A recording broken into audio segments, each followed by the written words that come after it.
Hello and welcome to part 1 in a series of videos that I'm putting out this week where I break down all the fights taking place this weekend at UFC on ESPN plus 14 from a betting perspective. So in today's video I will be breaking down 5 fights from a betting perspective, including the main event between Valentina Shevchenko and Liz Carmouche. And the reason why I'm doing more fights than usual is because I'm trying to transition from doing 4 videos a week down to 3.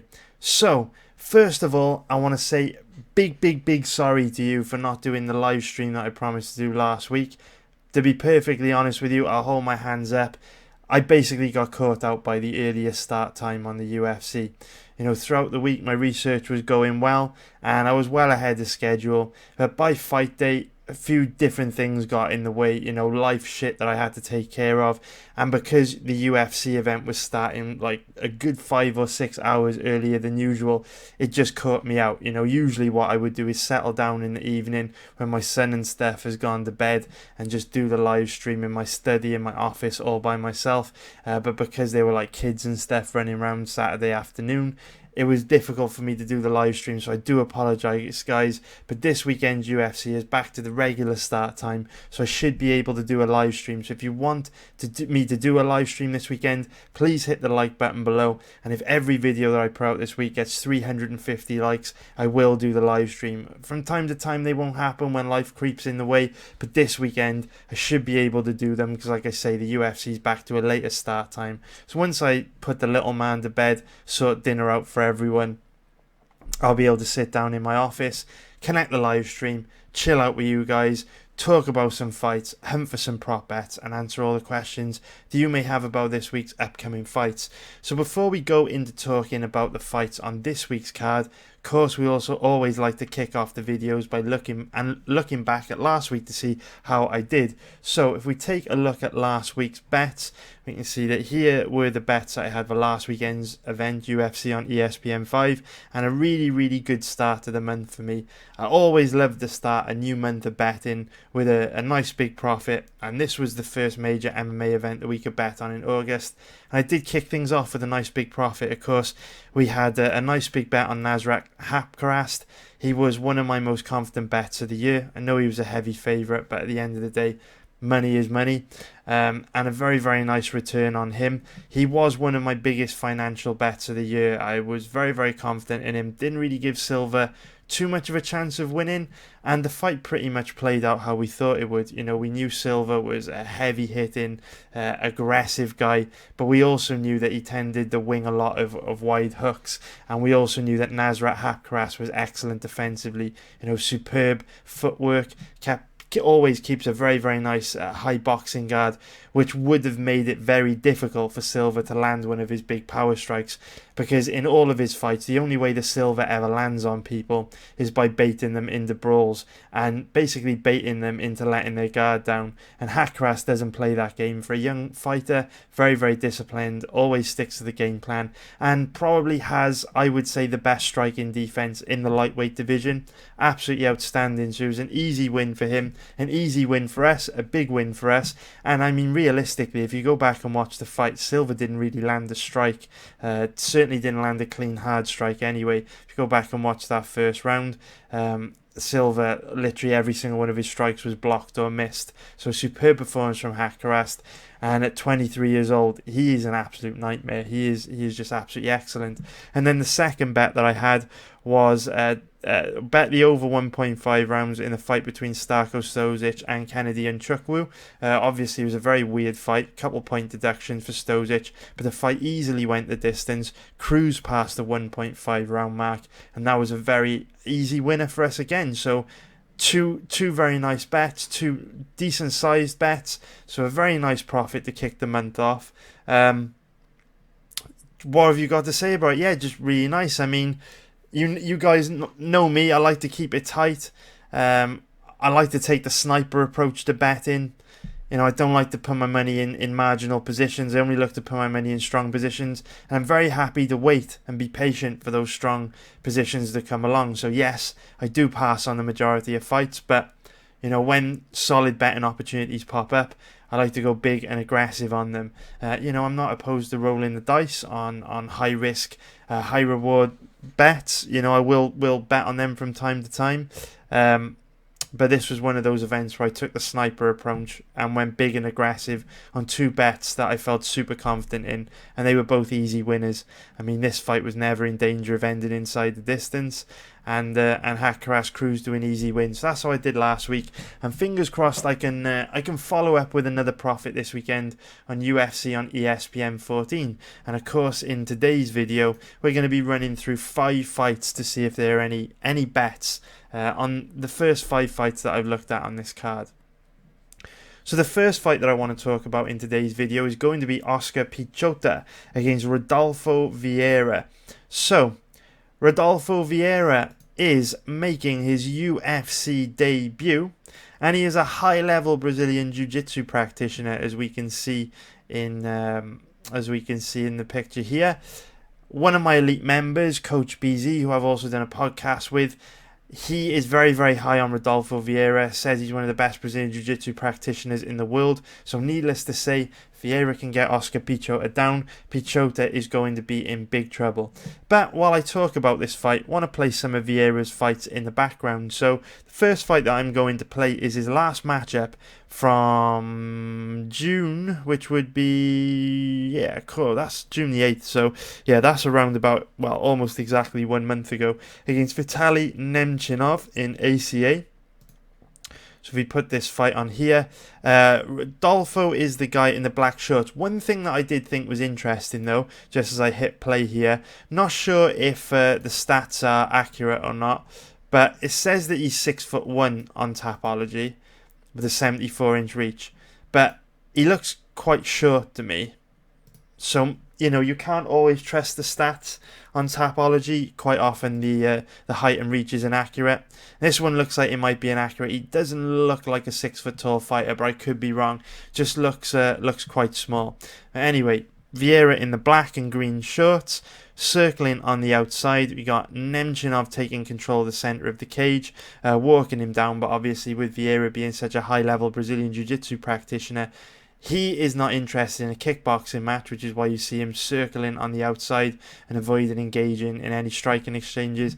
And it's not going to take this guy very long to try and take this fight to the ground, where he undoubtedly will have pretty big advantage over most guys competing in the middleweight division.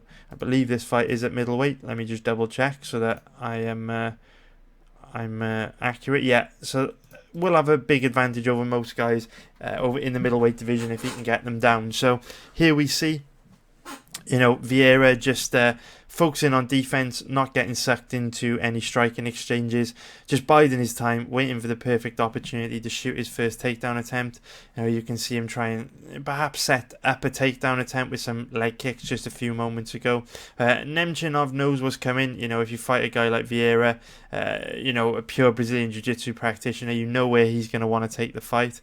And any minute now, we are going to see Vieira shoot his first takedown. There he goes, like clockwork, shoots in on a very nice deep double leg takedown, completes the takedown, and straight away Khabib Nurmagomedov style does a really good job of tying up Nemchinov's legs against the cage, which makes it hard for Nemchinov to start fighting to regain guard and prevent a guy like Vieira from advancing position. So obviously what Nemchinov wants to do in this position is clear his legs here and then work to get his back tight to the cage so that he can stand back up. But Vieira's well aware of this, and as soon as he gets a little bit of space, look how Vieira gives up control of the legs and immediately moves to take the back. And Vieira does this to get himself in between the cage and Nemchinov's back so that Nemchinov cannot use the cage to wall walk. And then we see Vieira 2 hooks in, or 1 hook in, working for the second hook. Second hook is now in. Very, very nice. Starts fishing for a rear naked choke. Nemchinov goes belly down and gets choked out very, very quickly. So there we see Vieira's fluidity. Very, very quick, very, very technical on the ground. As soon as he completed that double leg takedown, he almost immediately tied up Nemchinov's legs, and then he understood the importance of getting in between the cage and Nemchinov's back so that Nemchinov couldn't use the cage to stand back up. Very, very, very smart. And again, here in this fight, this was his fight against Jacob Hollyman-Teague. from ACB 88. This was June last year, so just over a year ago. In this fight, again, you can just kind of see, maybe he's fighting particularly tall guys, but to me, it just looks like he's much shorter than Tapology suggests. And here we can see the first potential weakness. Obviously, Rodolfo Vieira is primarily a Brazilian Jiu-Jitsu practitioner. If you look at his fights, all of them pretty much have ended very quickly. 4 out of his 5 career fights have ended in the first round. He's been able to take those 4 guys down very quickly and submit them. So we really don't know that much about his striking at all. Here we can see that he looks a little bit fragile, eating an uppercut there, but he's able to complete a takedown very, very quickly, and you can guess what's going to happen here. Drives his opponent into the cage, and when his opponent tries to post and use the cage to stand back up, Vieira doesn't let him do it. He keeps control of the legs, pulls his legs away from the cage to gain a better angle, and this enables him to then start working towards half guard. But this is the difference that you've seen here compared to the last fight. Here, his opponent does a good job of getting his back tight to the octagon so he can use it to pop back up to his feet. And because Vieira doesn't have control of his legs on this occasion, he's not able to stop him. All he can do is try and maintain control of his body so that when he does stand back up, still has the body lock, which he can use to drag him back down. We see here Vieira has his left arm behind his opponent's back here, so that as soon as he drops down and changes levels, you saw a few moments ago he's trying to soften his opponent up with his right hand with some short shots, but tries to just set it up to maintain control of his body with his left hand. You can see his left hand sneaking around the back, right hand chipping away with some short shots, and as he changes levels and goes for the takedown, you'll see very, very nicely he then keeps his left arm in place to connect it to his right hand on a double leg takedown. So his opponent understands the importance of that here, importance of not letting him connect his hands together. So he's trying to create a wide base, but eventually Vieira drives through, connects his hands together, and is able to power into not even sure what takedown to complete that really. He tried to go for a trip takedown but didn't actually get a trip, but he was just able to power through and take his opponent down anyway. So it's halfway between a body lock takedown, a double leg takedown, and a trip takedown. A little bit of all those 3 elements in there. But again, his opponent is doing a really good job of using the cage to pop back up. But again, we see Vieira maintain control of the body. Here's a great camera angle. This is what Vieira's been hunting for the whole time. And if you go back, rewind through this video, watch this fight, you'll see that, every time that his opponent has stood back up, Vieira's always got at least one arm in play to prevent him from circling away, which he can then use to get the other hand wrapped around on the body lock, gain control of his body to take him back down again. So, a lot of high-level Brazilian Jiu-Jitsu practitioners don't have the offensive wrestling to go with it. You think of like a Damian Maia, definitely doesn't have this level of offensive wrestling, whereas you can see Rodolfo Vieira, high-level Brazilian Jiu-Jitsu practitioner, and also has the wrestling to go with it. He's demonstrating very, very good chain wrestling here. Looks really, really good, and again, will not let his opponent disengage here, will not let him off the hook, constantly maintains control of the body, working very hard to connect his hands around the body to be able to complete the takedown. And now Vieira, very, very smart this time. Vieira is also showing good fight IQ, because if you notice on the other takedowns, what Vieira's actually done is when he shot in and connected his hands together and taken his opponent down, he's taken him down in this position, which is tight to the cage, which means his opponent can use the cage to stand back up. So he's got takedowns against the cage on 2 or 3 occasions now, and every time he's got the takedown, his opponent's been able to use the cage to stand back up. So Vieira is showing great fight IQ here, because on this attempt, midway through the first round, he's actually realised that, I'm exerting all this energy to take him down, and then he's able to use the cage to immediately stand back up, and I'm not achieving anything. So the adjustment he makes on this occasion is that instead of taking him down against the cage, he takes the cage away from him. He takes the tool that his opponent's been using to stand back up away from him. Very, very smart instead. This time, picks him up, moves him away from the cage, and takes him down in the middle of the cage. And now, what do you see?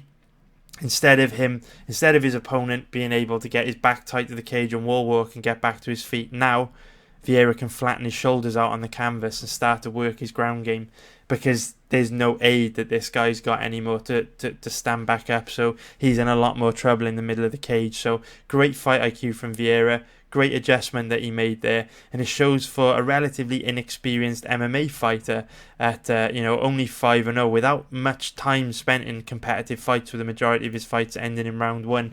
Shows really, really good fight IQ. Here we can see again. What do you guys notice there? Again, this the camera again. What do you notice? Left arm round his opponent, controlling the body. Will not give up control of the body. Throughout this whole round, Vieira hasn't given up control of the body. And look what happens. Baits his opponent into giving his back up to try and stand back up. As soon as he gives his back up, takes the back, you can guess what's about to happen. Starts raining down ground and pound from back control / mount. I mean, he's got back control and mount here, alternating between the two different positions. And it's only a matter of time, obviously, before he gets the stoppage. We'll just skip ahead. How does he actually end up getting it? It does end up getting it with rear naked choke.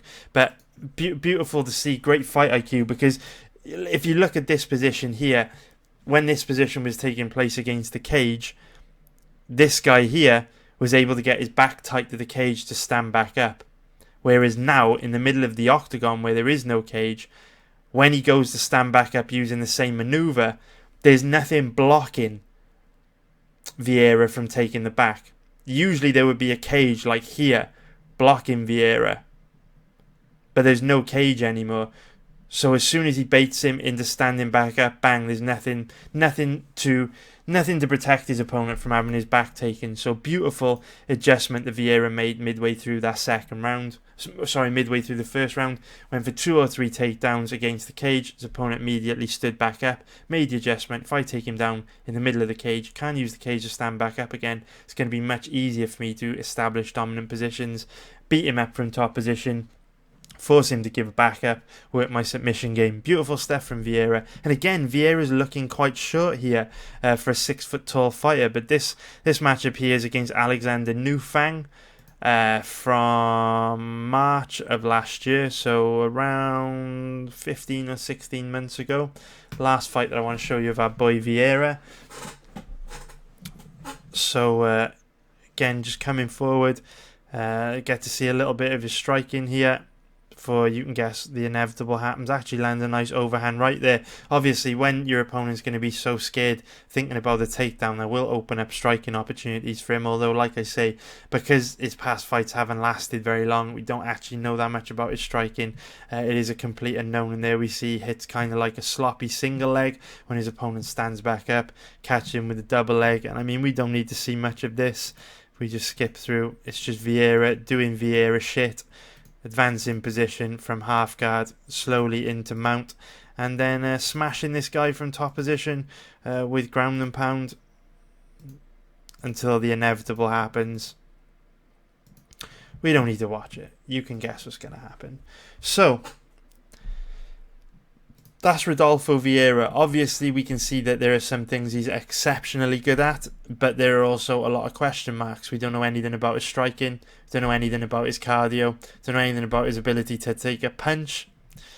We don't know how he's going to look in the UFC because, like I say, it is his UFC debut. And a massive percentage of fighters lose when they make their UFC debut because it's a big deal competing under the bright lights of the UFC. Now, I'm sure this guy has competed at a very high level in Brazilian Jiu-Jitsu, in many high-level Brazilian Jiu-Jitsu tournaments, but it is a different beast in the UFC. And you know, maybe he gets stage fright, maybe he gets octagon jitters, who knows. Another thing to bear in mind, which we've always got to bring up, this is absolutely nothing personal to Rodolfo Vieira because I'm sure he is a clean athlete. I'm sure he's an amazing guy. I'm sure he's a very honourable guy. So this is absolutely. I'm not accusing Rodolfo Vieira of anything, but he does fight in a promotion which is or has fought in a promotion in the past in ACB, which Doesn't really have any drug testing. Obviously, we know the UFC has the strictest drug testing program in professional sports under USADA, so you don't know, if potentially he's built a career using performance-enhancing drugs, and now that he comes into the UFC, maybe he won't look the same. Just something to bear in mind. So, obviously, it's always risky to bet on a fighter when they make their UFC debut, because a big percentage of debutants lose. And if we look at the odds on this fight, we can currently see that Rodolfo Vieira's odds are around about, call it an average of 1.45, which is minus 222 for an implied probability of, let's just call it 70%. And he's fighting Oscar Piechota, whose odds are currently around 2.80. which is plus 180 for an implied probability of 36%. So you don't need to be a rocket scientist to know that a professional gambler, someone that makes a living betting on the sport of MMA, they are not going to be betting on a guy making their UFC debut at these odds, especially when their striking's completely improving, their cardio's completely improving. We've never seen him fight under USADA before, never seen him compete under the bright lights of the UFC, so there's just no fucking way you can bet Vieira. He's just not a good bet. He just isn't, and don't listen to anyone that tells you otherwise, because they're wrong. This isn't an opinion, this is fact. Do not bet on a debutant with so many question marks over them at those odds. I mean, look, Vieira's got barely any competitive experience. 4 out of his 5 career fights have ended in round 1. And I mean, look at the records of the guys he's been fighting: 1-1, 2-3, 3-2, 4-1. Completely unproven. So cannot bet Vieira. But is Piechota worth a bet here? Is Piechota worth a gamble? Because if we look at the odds on Piechota, currently around 2.90, plus 190 for an implied probability of 34%. Obviously, there are a lot of question marks over Vieira. Is Piechota going to be able to exploit them? Well, I mean, realistically, the answer is we don't know. What's interesting is Piechota is also primarily a grappler, but obviously Vieira is going to be a much higher level grappler than him. If these boys go to the ground, Vieira is going to be in big trouble. It is also worth noting Piechota's got questionable cardio, so if Vieira does get him down and get into top position, force him to carry his body weight, we'll probably see Piechota slow down quite a bit into the second and third round, which will make it easier for Vieira to land his takedowns, and it will also make Piechota less dangerous on the feet because he'll be sloppier, won't have as much pop in his shots. But that does bring me on to something that is important to bear in mind in this fight, and another reason not to bet Vieira. It's that Piechota seems to be one of those guys, a little bit like Nico Price actually, that even though he's not the most technically gifted fighter, not the most technically skilled striker, does seem to have abnormal power for the division. When Piechota hits guys, it's almost like they have a look in their eyes, like they've just been hit by a hammer or something, because his shots really do seem to hurt people. It's quite strange. And I mean, if we look back through his record, he's got, a good number of early wins by knockout throughout his career, and he is very heavy-handed. So we saw in one of the fights I just showed you, we saw Vieira get dinged by an uppercut in his fight against Jacob Hollyman-Tate. We don't know anything about his ability to take a punch or his striking defense, so there's definitely a path to victory for Piechota. But personally, you know me, I like to only put my money in strong positions. I like to keep things tight, and I like to fire big and aggressively on bets I feel super confident in. And I don't think there are any strong positions on this fight. I think that Vieira is obviously a nightmare on the ground. I think that both these guys are primarily grapplers, and I think in a grappling match, Vieira absolutely dominates. Can Piechota land a bomb and knock him out? 100%, yeah, definitely he can. But I don't like betting on stuff like that. I like to fight. I like to bet on fighters that can win on merit, and based on what I've seen, I think Vieira will cause Piechota some big problems, especially if he can get the fight to the ground. And Vieira's chain wrestling looks pretty fucking good. So even if he struggles to get Piechota down in round 1, we know that Piechota slows down as the fight progresses. So providing Vieira hasn't got terrible cardio, which he may have, it's a complete unknown. But if Vieira's got reasonably good cardio going into the second and third round, chances are the takedowns will come easy to him when Piechota starts to slow down a lot. So that's that for that fight, guys. I know I talked a lot. I know I didn't recommend any bets. But we're in this game to make money. We're not in this game to be the smartest guy at the bar. We want to win bets and we want to make money. And you won't win bets and make money betting on bullshit fights with bullshit odds like Piechota against Vieira. So just pass and wait for a better opportunity to come along.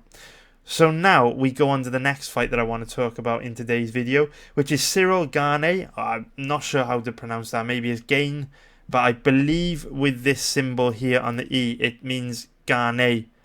I hope I'm pronouncing it correctly, because I wouldn't want to disrespect him in pronouncing his name incorrectly.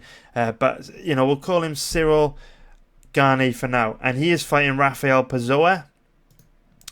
And this is a very, very tough fight to cap, simply because there's barely any recent footage available on Rafael Pessoa. So if you look at his record here, he has only fought once in the last 2 years. And this fight is available to watch online, but it only lasted 1 minute and 39 seconds, so we can't really learn anything from it. And all these fights here, a few of them are available online, but they don't really tell us much. So Rafael Pessoa is basically an unknown. There's barely any recent footage available on him. If you go back and watch this fight, which you can find online, I would say that he looks quite big and slow. He doesn't look great, but everything I'm saying about Pessoa is an assumption, because there's just not much footage there. But I can tell you a little bit about Cyril Gane, because he's 3-0 and all of his fights are available to watch online. If you type Cyril Gane into UFC Fight Pass, which is a great service by the way, you should sign up for it and support the UFC. But all of his fights are available online. But again, they do all end relatively quickly, so there are a lot of unanswered questions about Gane. We don't know a lot about his cardio, don't know a lot about his ground game or takedown defense, but what I can tell you is that his striking looks excellent for a heavyweight. He trains with Francis Ngannou in Paris at the MMA Factory, and he doesn't move like a heavyweight. He actually moves like a welterweight or a lightweight. Very, very light on his feet, very, very technical kickboxer, hits very hard, beautiful striking technique. But like I say, his takedown defense and ground game is a complete unknown. His cardio is a complete unknown. I mean, I can't really talk a lot about this fight because there's just no footage on Pessoa. Limited footage on Gane of him being tested. Certain positions where we want to see him tested before we can make a really strong, informed decision. So the odds on this fight, where are you? Okay, Gane currently around about an average of 1.25, which is minus 400 for an implied probability of 80%. I'm not betting a UFC debutant at those odds. You're out your fucking mind. And if you look at the odds on Pessoa, 4.35, which is plus 335 for an implied probability of 23%. I'm not betting this guy either, because I don't know anything about him. So it's an easy pass for me, guys. There are maverick motherfuckers out there. There are bad people, gangsters, ruthless gamblers, intelligent gamblers, dumb gamblers. I don't even know what type of gamblers you would call them, but there are a certain type of gambler that would bet on Pessoa at big underdog odds and take a gamble on him, and I don't necessarily disagree with it, which is why I said it's quite smart. I don't disagree with it because obviously in the heavyweight division, knockouts are much more likely. Almost every heavyweight carries the power to knock out any other heavyweight on earth if they land big and clean. Loads of questions around Gane. We don't know anything about Pessoa. Maybe Pessoa wins. Should he be this big of an underdog? Probably not. It's not personally the type of bet I like, because it's a big gamble, because we don't know anything about Pessoa, and Gane looks pretty decent. But, if you're a maverick motherfucker that doesn't mind betting blind and rolling the dice, I don't hate the bet. Look at the odds, 4.35 plus 335, play probability of 23%. I mean, I don't hate the bet at all. But it's up to you. I'm not betting it. But it's up to you. It all comes down to your risk tolerance. So I'm really conscious of the fact that I want to always either make a profit or float around break even. if you place a bet like that, there's a pretty good chance you're going to take a loss. So I'm just going to pass. Let's stop talking about that fight. I'm rambling. I ain't got nothing to say about that fight. I'm not betting it. You can bet it if you want to. Don't think it's a bad bet. I need to shut up and stop talking about that. Right, next fight. Alexei Kunchenko against Gilbert Burns. That is one hell of a Tapology picture. That ain't a bad one either. 2 decent Tapology pictures. Got any more decent ones? Nope. Boring, and more boring. Okay, Gilbert Burns, Alexei Kunchenko. So, Alexei Kunchenko was one of the first names that jumped out at me when I began looking through the fights at UFC on ESPN Plus 14. So the way I conduct my research is, when I sit down Monday morning to begin my research on a new card, I'll scan through all the fights taking place, and I will try and identify the fights where I think the best betting opportunities might be. So I might be like, fancy Luque to beat Perry. So I'll go and research Luque to beat Perry, the Luque versus Perry fight first, to kind of see how I feel about it, if the footage backs up what I've got in my brain, and then I'll be able to cap the fight based on their past fights, any red flags that I come up with doing Google searches, social media profile searches, that kind of thing. And Kunchenko versus Burns was the first fight that I went to this weekend, the very first fight that I researched for this weekend, because I felt Kunchenko would be a great bet from memory. I mean, let's face it, he's 20-0. He's got a great record. He's an excellent technical striker. He's got a solid ground game. He's almost impossible to take down. His takedown defense is incredible. His takedown defense is gravity-defying. He's very tough, as most Russians are. I've never met a Russian fighter that isn't tough. He's got decent cardio. And the biggest reason why I felt Kunchenko would be a great bet this weekend is because Gilbert Burns is taking the fight on around 2 weeks' notice. Kunchenko was originally supposed to be fighting Staropoli. And that's quite a big detail to pay attention to, because historically, one of the things that has let Gilbert Burns down has been his cardio. But over the last 18 months ago, Burns has improved his cardio tremendously. He doesn't slow down as the fight progresses anymore. His cardio looks a hell of a lot better than he used to. But obviously, taking the fight on 2 weeks' notice, not going to be easy for him. So in Kunchenko, I thought we've got a perfect bet. We've got a guy that's pretty bloody good at everything. He's undefeated. He's not that old. He's got an amazing chin. He's got great cardio. He's very experienced. He's not going to be fazed by travelling to Uruguay and fighting. He's had a full training camp. And he's fighting a guy who is primarily a grappler, who probably won't be able to take Kunchenko down because of how good Kunchenko's takedown defense is. A guy that's got cardio issues, and we always think of Gilbert Burns as like some exciting up-and-coming prospect, but the reality is, Kunchenko's 35 years old, Gilbert Burns is 33 years old, so they're basically the same age as well.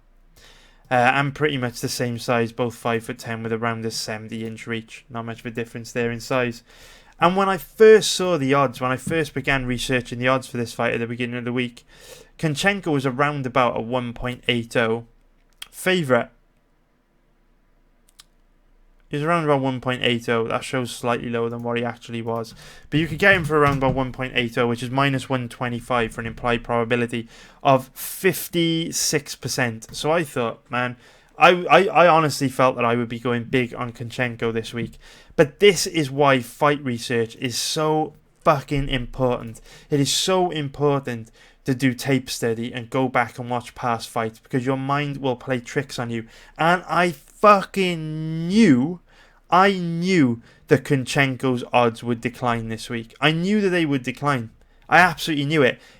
It's the reason why I researched this fight first. I researched this fight first on Monday morning because I knew money would come in on Kunchenko and people would bet him. I just knew people would think he was a good bet. And we can see here, his odds have gradually declined from down 1.80 to 1.65 on some sites. I knew his odds would decline because I knew people that wiki cap fights, people that work from hazy memories, would look at his record. They would see Gilbert Burns taking the fight on short notice. They would have these visions of Kunchenko being an amazing fighter, and they would be like, yeah, I'm betting Kunchenko, and they'll bet him without really doing proper research. But when I went back and I watched Kunchenko's last 3 or 4 fights and Gilbert Burns' last 3 or 4 fights, I completely changed my mind on how I thought this matchup would play out. Completely changed my mind. And this is why tape study is so important, because your mind will play tricks on you. When you're watching fights live, your mind will kind of paint a picture of how that fight play out, which just isn't true. When you go back and watch fights in the cold light of day, you see things way differently. You can see things for what they truly are. And based on their past fights, Gilbert Burns has got a great chance of winning this matchup, because Alexei Kunchenko is one of these really frustrating guys that is just very passive and very tentative and just doesn't really do much. Barely throws any strikes in a round. Doesn't understand the importance of putting his stamp on rounds, doesn't ever go up a gear, there's no urgency to him. He's one of those guys that when you bet him, you end up screaming at your TV because he just won't let his hands go. He's always going to be involved in close fights because of this. And it's kind of amazing to me that he's 20-0. It really is kind of amazing that he's never lost. I mean, he's fought to a bunch of decisions over the last 3 years because of his passive fighting style. And I mean, I just don't know how this guy's record is what it is, because his fighting style will mean he'll get robbed by the judges. You know, maybe they looked after him in M1. Maybe he was a popular Russian fighter. Maybe the judges were on his side.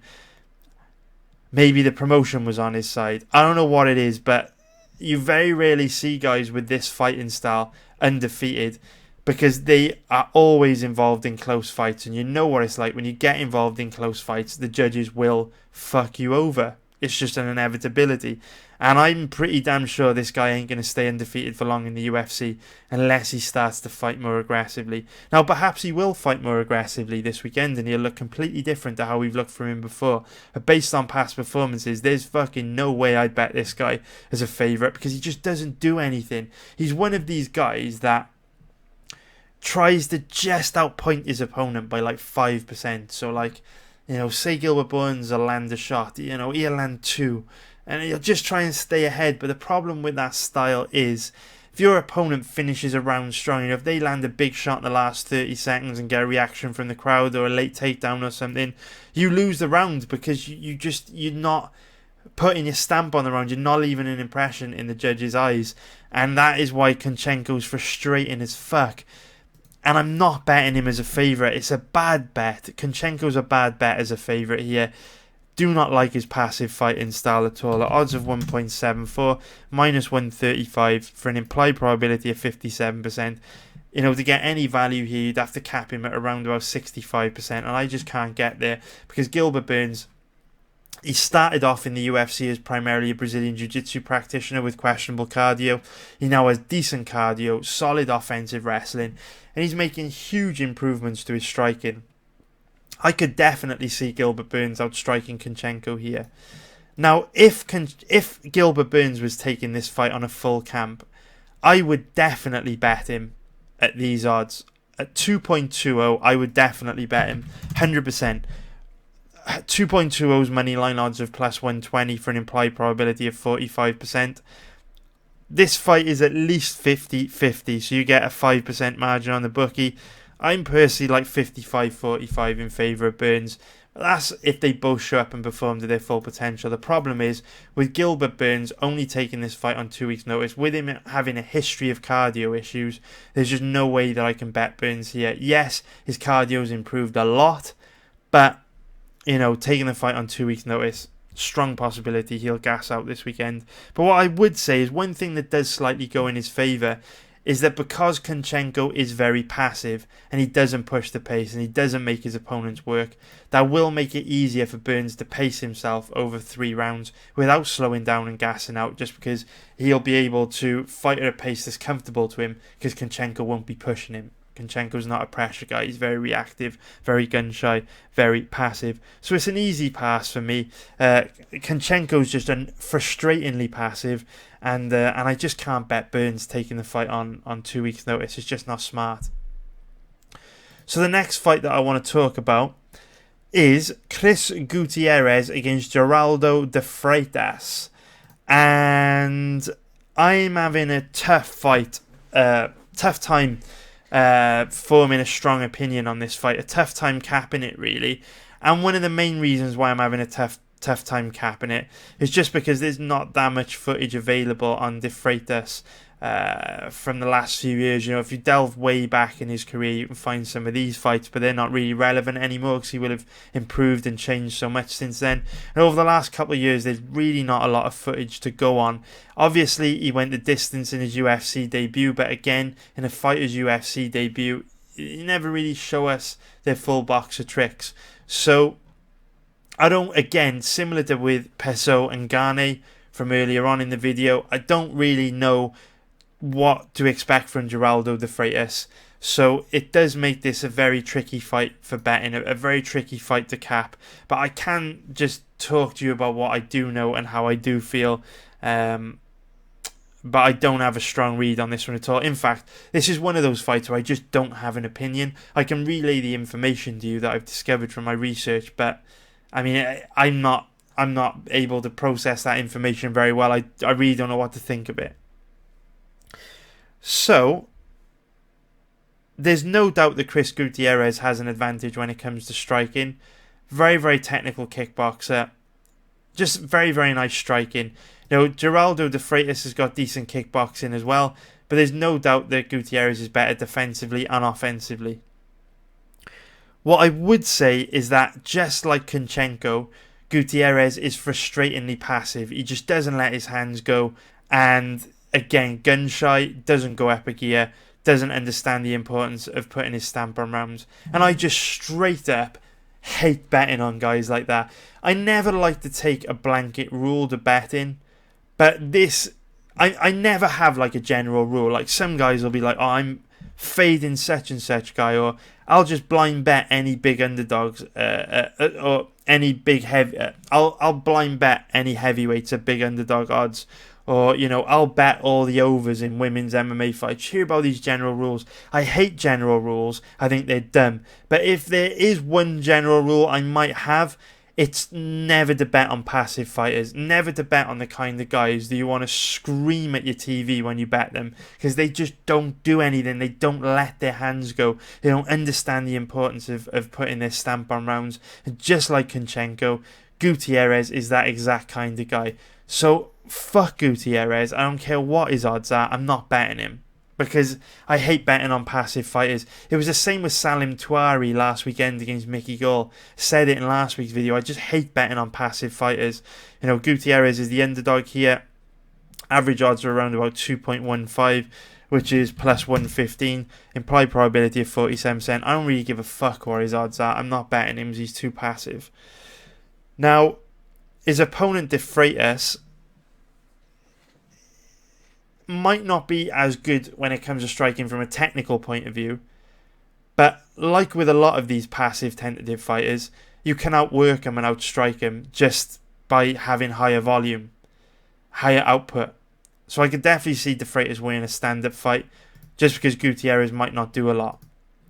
Although Gutierrez did let his hands go a little bit more in his last fight against Ryan McDonald, but I'm not sure if that's because he was turning a corner in his career and his fighting style, or if he's just inconsistent. And at this stage, the jury's out, man. I don't know either way. Fuck Gutierrez. I don't even want to think about him because he's tricky to bet on. He's got all the skills that he needs to perform and win this fight. Just can't trust him to actually show up and implement them enough. But the one thing that Geraldo de Freitas might have in his locker, which gives him a decent chance of winning this fight, and perhaps the reason why he's a favourite in this fight, is because De Freitas does have grappling, whereas Gutierrez is primarily a kickboxer.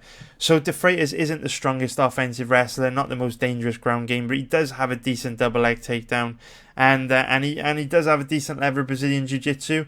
the fight goes to the ground, you should be able to cause Gutierrez some problems. And Gutierrez, again, just very inconsistent, a very, very difficult fighter to work out. At times, Gutierrez shows off amazing takedown defense. At other times, he shows off very poor takedown defense. So I don't know if the Freitas is going to be able to get this fight to the ground. What I would say, though, is that Gutierrez in his past fights has looked very, very weak off his back. So if the Freitas does get him down, he could probably get a good few minutes of top control in. But yeah, I don't really care about this fight. It's not a fight I'm going to be betting. I'm struggling to get a strong read on it. I don't know a lot about the Freitas, so I don't really want to bet him as a favourite. Odds of 1.71, minus 141 for implied probability of 48%. It's not the type of bet I like to play, so I only like to get my money in strong positions. And betting on either of these guys would be a gamble. You would not be putting your money in a strong position. So it's an easy pass for me. And now, we got 15 minutes to prevent this a video from being an hour. I don't want this to be an hour long. Thank you for still watching though. Appreciate it, man. It's a long video, so I appreciate it. I hope you're finding the information useful, even though there's been no bets yet. I'll just keep digging, man. Gotta take the sniper approach. Go big and aggressive on bets you feel super confident in. That's how you make money, man. Don't complicate it. Don't exert brain power to bullshit fights where there are no strong opportunities. Just don't do it, man. Keep it tight. Take the sniper approach. Fire big and aggressive on strong positions, and in the long term you will make money. Not much more complicated than that. Like my old poker mentor said, and I got mentored by him 10 years ago, he used to say to me, it doesn't matter on any given day whether you win or lose, but if you consistently put your money in strong positions over the long term, you'll win. You'll make a profit. It's as simple as that. So don't bet on fights like the Freitas against Gutierrez. Don't bet on any of the fights I've mentioned in today's video. Just hold out for the next strong opportunity to come up. And having said that, spoiler alert, I don't think there's that many good betting opportunities on this card. Now, I've still got 5 or 6 fights to research on this card, so maybe I'll find a decent bet. Haven't found any yet.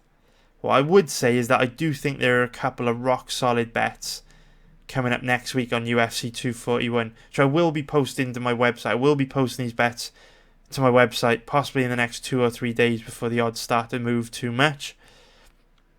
I think there's a couple decent bets in here. So on that note, I guess what I'm trying to say is, why would you risk good money placing marginal bets on an event like this where there may not be that many solid betting opportunities, where you know you've got some really strong opportunities to make money coming up? Now, I'm not saying that I won't have any bets for this card. I don't know if I will or not. I've still got 5 or 6 fights to research. What I am saying is, knowing we hit a big profit last weekend, knowing we're likely to bank a decent profit next weekend, we need to see something special on UFC on ESPN plus 14. Because we don't want to put good money at risk betting on fights where there are no strong positions. Just bear that in mind. Just bear that in mind. Now let's talk about the main event. 13 minutes before this hits the hour mark. Don't want it to be an hour long. Liz Carmouche against Valentina Shevchenko in one of the shittest main events of all time. But that's what it is. Uruguay getting a real treat on Saturday night. Don't worry, we got the people's main event. Mike Perry against Vicente Luque just before it. So, Shevchenko, like most of her fights over the last couple of years, she is a massive favourite. Current average odds of around about 1.08. Moneyline odds minus 1,250 for an implied probability of 93%. So to get any value here, you basically have to cap Valentina Shevchenko at 98%, which is basically impossible, because if you think about all the things that could happen, she could fight injured. She could have a bad breakfast on the morning of the fight and suffer from food poisoning. She could need to take a giant poo during the fight, which could affect her performance. She could be on her period. She might get struck by lightning in the octagon. She might get disqualified. She might throw a leg kick and snap her leg in half like Anderson Silva. There are so many ways that she could lose this fight, which are out of her control. So no matter how good you think Valentina Shevchenko is, there is no way you can bet her this weekend, because no person on earth has a 98% probability of beating another person. If Mike Tyson fought a motherfucking Teletubby, you couldn't cap him at 98%. You just couldn't. Because anything can happen. Like, he could go to throw a punch, slip, fall over, crack his head on the floor and die. Like, anything can happen. Like, you cannot cap anyone at 98%. So do not put Valentina in your parlays. Do not put her in your accumulators. It's not worth it, boys. There's just no value. Pretend she doesn't exist this weekend, because there is just no mathematical sense to betting it. There's just nothing. Do not put her in everyone will be tempted to put her in parlays and accumulators. Don't do it. Can't cap her at 98%. You can't do it. You know? Can't do it, boys. No value there. But is there value on Carmouche? Because we've just said anything can happen in MMA, and she's a damn big underdog. Current average odds call it around about 8.25, which is plus 725 for an implied probability of 12%. Don't know how I feel about this one, right? Well, I'll tell you right now. There were 3 fights this year where I didn't give a fighter basically any chance of winning. First fight was a few weeks back. I didn't give Felicia Spencer barely any chance of beating Cyborg. A few weeks before that, I didn't give Jack Marshman almost any chance of beating Edmund Shabazian. And then a couple months before that, I didn't give Jessica Ai barely any chance of beating Valentina Shevchenko. So only 3 fights this year where I basically didn't give a fighter any chance of winning. And one of them was a Valentina Shevchenko fight, right? I didn't give Jessica Ai barely any chance of winning. I will tell you right now, Liz Carmouche has a legit chance of winning this fight. She does. 100%. She has a legit chance of winning. This is one of those fights where you will get one of those jaw-dropping, mind-blowing, crazy upsets, where we then have to see every fucking douchebag in the world that is trying to be the smartest guy at the bar post a betting slip showing that they won a bet on Liz Carmouche, with the dollars blurred out because they bet $1 on it. Every douchebag in the world told you Carmouche was going to win, bro. Told you. It was obvious. Anyone in the world could have seen Carmouche was going to win. How could you not bet Carmouche? It was obvious. It was an easy winner. You know the type. They'll be all over MMA Twitter. They make me want to throw up in my fucking mouth. It's pathetic. Just want to fucking get their dick out and shove it in everyone's face. No one wants to see it, bro. Keep your $1 bet slip to yourself. Congratulations, you made $7. Should be proud. Should be very proud. But having said that, Carmouche does actually have a legit chance of winning, because Valentina Shevchenko does a lot of dumb shit that can get her into a lot of trouble against a high-level grappler. So if the fight stays standing, Carmouche is going to get murked. Like, Shevchenko's light years ahead of her standing. But on the ground, Carmouche is light years ahead of Shevchenko. Carmouche is a very, very high-level grappler. Very strong wrestler. Heavy top game. Nasty submission game. Carmouche is the real motherfucking deal on the ground. She's the real deal. 100%. And Shevchenko can get herself into a lot of trouble because she does a lot of risky shit in fights. So, for example, she tries to take her... She almost always tries to take all her... Shevchenko tries to take basically all her opponents down using a very high-risk, low-reward head and arm throw. And if you try and pull that move a head and arm throw on Liz Carmouche, there is a very, very, very good chance Liz Carmouche is going to take your back and choke you unconscious. So that's one path to victory for Carmouche. Shevchenko's bullshit Paige Van Zandt style head and arm throw will get her into trouble against someone like Carmouche. And also Shevchenko makes tons of mistakes on the ground. She's one of these frustrating fighters that always goes for long shot submissions over positions.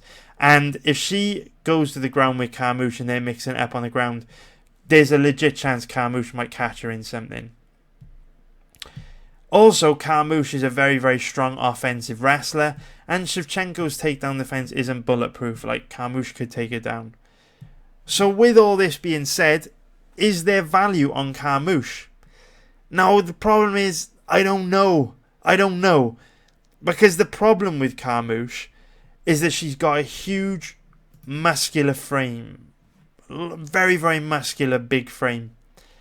And the bigger the engine, the more fuel it takes to run, right? You got that big old V12 engine, going to take a lot of fuel.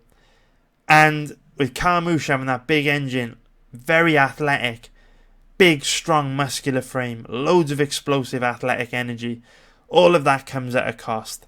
And she does slow down a lot as the fight goes on. And remember, this is a 5-round fight.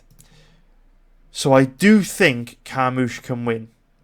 But the reason why I don't like her here as a bet is because what I've just said to you, Carmouche is only dangerous for a round or two. Probably only a round. Because past that, she'll be too tired to take Shevchenko down, too tired to hold her down, too tired to put her in bad positions on the ground. So if Carmouche had the cardio to cause Shevchenko a problem on the ground for 5 rounds, just, I guess, like Frankie Edgar against Holloway a few weeks ago, right? I was happy to take a risk on a high-risk bet like Edgar, because we know he's got the cardio to at least fight to his full potential for 25 minutes. So I didn't mind rolling the dice on Frankie. Whereas with Carmouche, if she doesn't submit Shevchenko in the first 6 or 7 minutes of the fight, she's screwed, because she doesn't have the cardio to take Shevchenko down when she gets tired. She doesn't have the striking skills to survive standing. So that's why I don't want to bet Carmouche here. Do I think she's a terrible bet? No, I don't. But it goes back to what I said about Pessoa earlier on, who's fighting Gane. It's just, I want to make money. And I made a lot of money last weekend. I'm probably going to make a lot of money on UFC 241, because I think there's at least 2 rock solid bets on that card. And I just don't feel like potentially setting fire to money on this card. I mean, I know, not on this card, but on Pessoa or Carmouche. They may win. One of them may win, and it's a very good return. It's a very good risk to reward ratio. But they're probably both going to lose because they're fighting opponents who are better than them. And whenever I bet on a fighter, if I am taking a lot of risk on board, if I am placing a high risk, high reward bet, I want to see a clean path to victory where a fighter can win on merit. So Edgar versus Holloway is the best recent example I can think of, right? I was happy to bet on Edgar because I knew there was a huge question mark over Holloway's takedown defense, and Edgar potentially had the skills to exploit that. But with the fight between Carmouche and Shevchenko,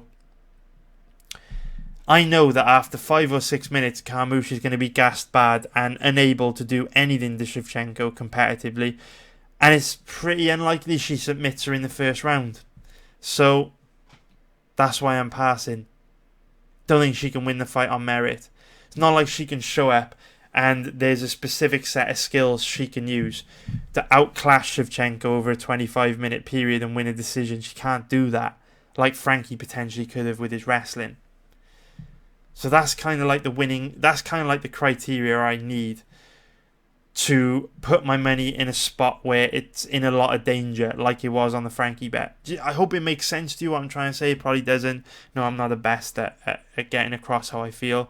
But that's it for today's video, guys. That's how I feel about these 5 fights. I'll be back tomorrow smashing through another 3 or 4 fights. If you liked today's video, please hit the thumbs up button below. Please hit the like button below. If every video that I put out this week gets 350 likes, I will try really fucking hard to do a live stream on Saturday. And also, if you like my content, please hit the subscribe button below to help the channel grow. But thank you for watching, guys. Really appreciated it. Hopefully you found the information in this video useful. Take care, and I'll